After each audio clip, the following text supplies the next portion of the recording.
Salam bahagia, selamat pagi. Sekarang kita berada di persekitaran Masjid Al-Ansar untuk menyertai pertandingan membaca Berzanzi oleh penyertaan Presiden kita Encik Haji Jamaluddin bin Muhammad Zain. Kita sedang menunggu ketibaan Presiden kita daripada Kelab Kumpulan Al-Iqra untuk menyertai pertandingan Berzanzi di Masjid Al-Ansar. Terima kasih.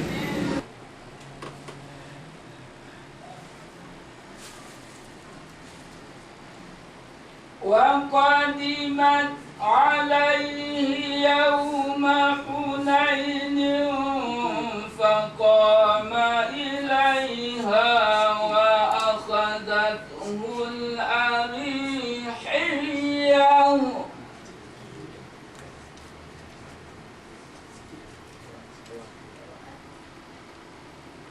وبسط لها من رداء الشريف بسط بره ونداه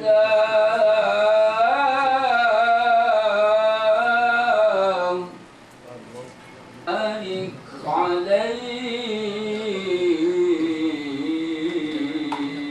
Allahumma salli wa sallim wa barik alaih. Itulah tadi peserta yang ke-19, Encik Idris bin Kadis. Majlis mengucapkan ribuan terima kasih. Seterusnya majlis menjemput peserta yang ke-20 untuk membaca rawi yang kedua. Persilakan.